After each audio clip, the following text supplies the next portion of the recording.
Pensemos por un momento en el siglo V.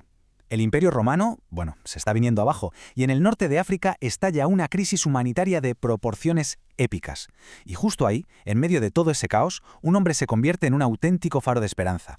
Esta es la increíble historia de San Deogracias de Cartago. Y esta es la pregunta que va a guiar todo nuestro relato. ¿De verdad, una sola persona, con unos recursos que en realidad eran limitados pero con una fe inmensa, pudo cambiar el destino de tantísima gente? Pues vamos a descubrirlo. Claro, para entender a Deogracias primero tenemos que entender el mundo que le tocó vivir.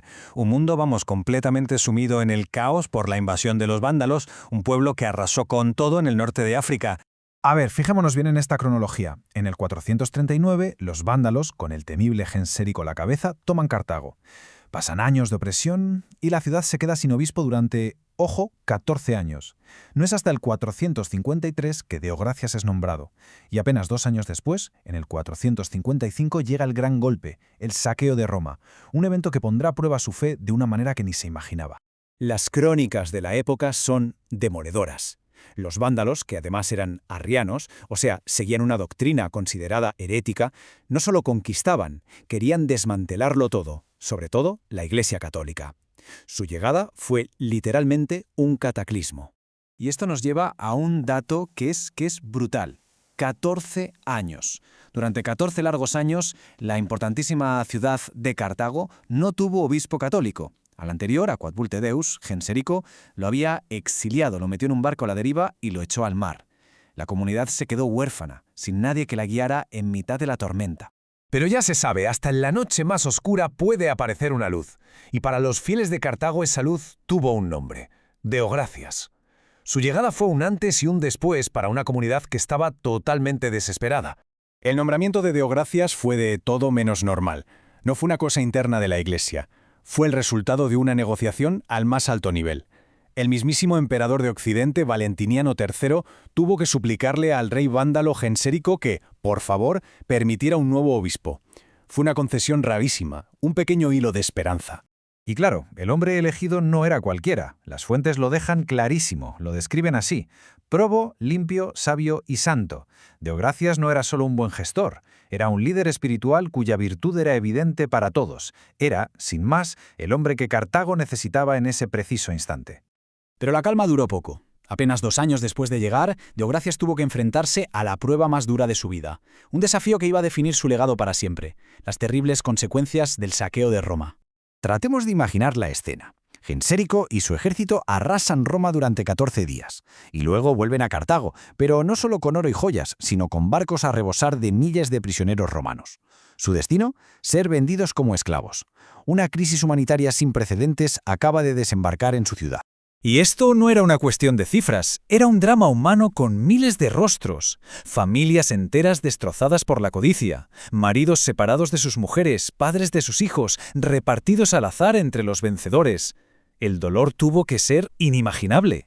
Y aquí, justo aquí, es donde Deogracias demuestra su verdadera grandeza.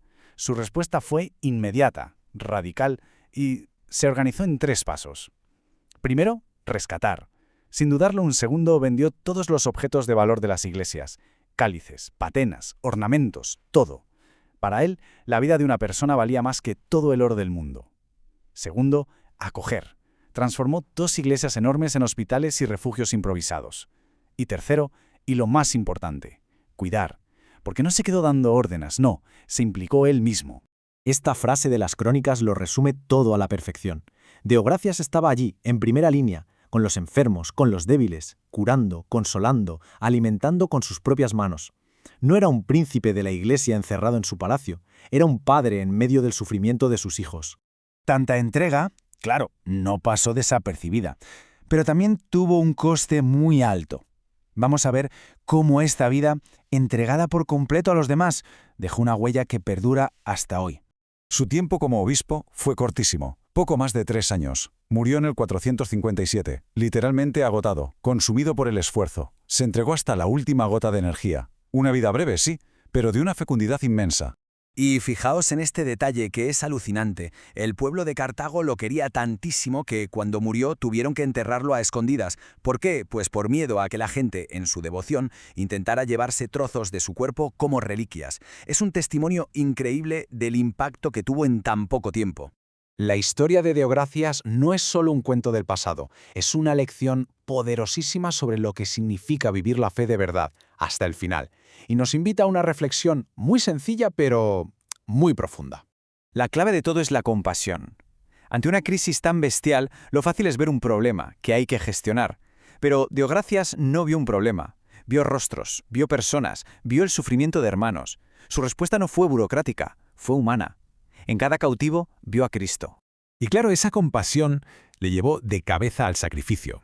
No le tembló el pulso para deshacerse de lo material, de los tesoros, porque él entendió una verdad fundamental. Los vasos sagrados más valiosos no son los de oro, sino que es cada vida humana. Y todo esto nos deja con una pregunta final, una pregunta para cada uno. La historia de San Deogracias nos habla directamente hoy. Quizá no tengamos cálices de oro para vender, pero todos tenemos algo valioso que ofrecer. Nuestro tiempo, nuestros talentos, un poco de atención. ¿Cuáles son nuestros vasos sagrados? ¿Estamos dispuestos a ponerlos al servicio de los que sufren a nuestro lado? La respuesta, como nos enseñó Deogracias, no está en las palabras, está en los hechos.